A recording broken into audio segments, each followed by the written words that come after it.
उस्माननगर पोलिसांनी महसूल पथकासोबत मिळून अवैध रेतीचा चोरटा उधळला. 2,20,00,000च्या मुद्देमालाचा जप्ती. न्यू पृथ्वीवेश लाईव्हमध्ये आपले स्वागत.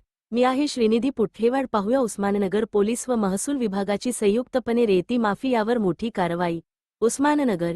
दिनांक 10 डिसेंबर 2025 रोजी सकाळी 7 वाजता उस्माननगर पोलीस स्टेशनचे श्री संजय निलपत्रेवार सहाय्यक पोलीस निरीक्षक आणि महसूल विभागाच्या संयुक्त कारवाईत अवैध रेती उपसणाऱ्या इसमांवर मोठी कारवाई करण्यात आली आहे.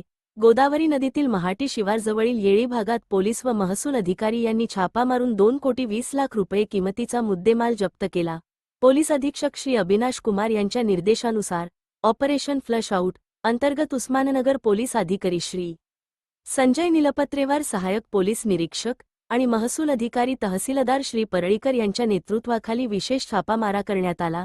गुप्त माहितीनुसार अवैध लोखंडी फायबर बोटींचे वापर करून रेती उपसा केला जात असल्याचा प्रकार समोर आला. कारवाईत 7 मोठ्या लोखंडी फायबर बोटी आणि 3 लहान इंजिनयुक्त बोटी जप्त केल्या गेल्या, ज्यांची एकूण किंमत तब्बल 2,20,00,000 रुपये आहे. या बोटींचा वापर करून गौण खनिज, रेती अवैधरित्या उपसा केल्याचे उघड झाले. महसूल आणि पोलीस अधिकारी यांनी घटनास्थळी पंचनामा तयार करून मुद्देमाल नष्ट केला असून संबंधित मालक आणि चालकांविरुद्ध लागू कायद्यांनुसार पुढील कारवाई सुरू आहे. उस्माननगर पोलीस पथकाने केलेल्या या उत्कृष्ट कामगिरीसाठी पोलीस अधीक्षक श्री अविनाश कुमार यांनी सर्वांना शुभेच्छा देत कौतुक केले आहे.